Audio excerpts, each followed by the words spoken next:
حضرت محمد صلی اللہ علیہ وسلم کی افطاری، یہ سن کر آپ کی آنکھوں میں بھی آنسو آ جائیں گے۔ حضرت عائشہ رضی اللہ تعالی عنہا سے روایت ہے کہ رسول خدا صلی اللہ علیہ وسلم اکثر افطاری میں تربوز کو کھجوروں کے ساتھ بسم اللہ الرحمن الرحیم رمضان المبارک کے ماہ سعید میں حضور نبی کریم صلی اللہ علیہ وسلم کے معاملات، عبادت و ریاضت میں عام دنوں کی نسبت کافی اضافہ ہو جاتا۔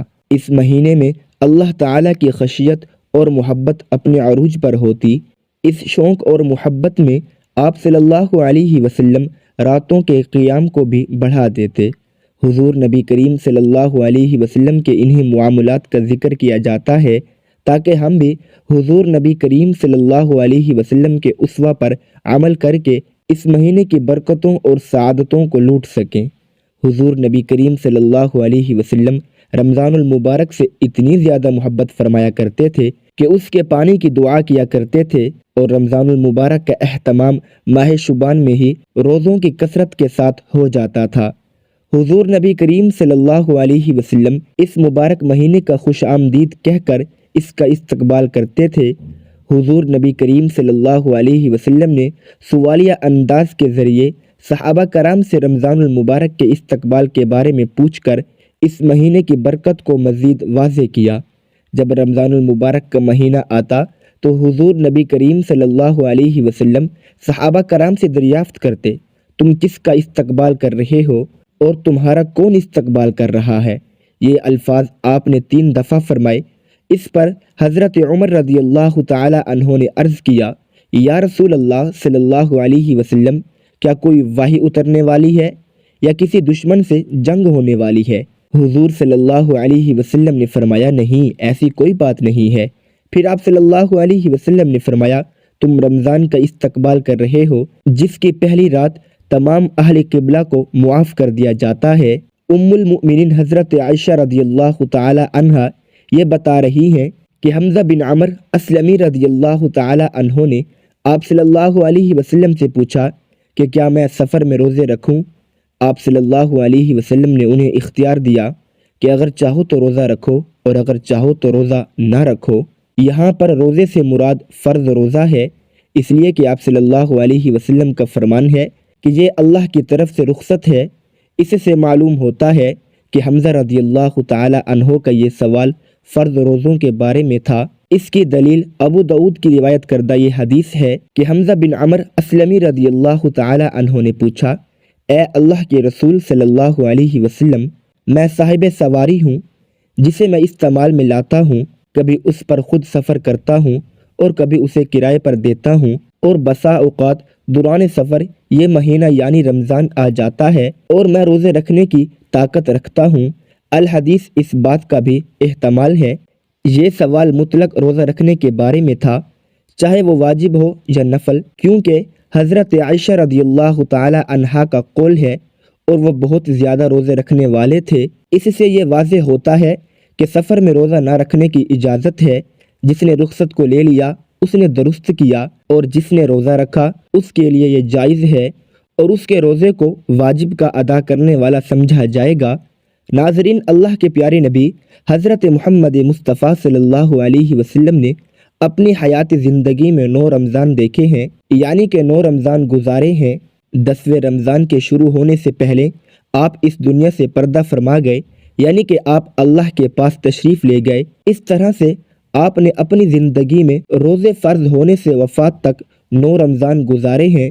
ناظرین، آج کی اس ویڈیو میں ہم بات کرنے والے ہیں کہ اللہ کے پیغمبر حضرت محمد مصطفیٰ صلی اللہ علیہ وسلم کی سحری اور افطاری کیسے ہوتی تھی، یعنی کہ آپ سحری اور افطاری میں کیا کیا چیز کھانا پسند کرتے تھے، اور ساتھ میں ہم آپ کو پیارے نبی صلی اللہ علیہ وسلم کی افطاری کا ایک ایسا واقعہ بھی بتانے والے ہیں جس کو سن کر یقیناً آپ لوگوں کا دل خوش ہو جائے گا۔ ناظرین، حضرت انس رضی اللہ تعالی عنہ فرماتے ہیں کہ اللہ کے نبی صلی اللہ علیہ وسلم مغرب کی نماز سے پہلے چند کھجوروں سے افطاری فرماتے تھے، یعنی کہ آپ تازہ کھجوروں سے افطاری کرتے تھے۔ اگر تازہ کھجور نہ ملتے تو پھر آپ خشک کھجور سے یعنی کہ سوکھے کھجور سے افطاری فرماتے، اور اگر کبھی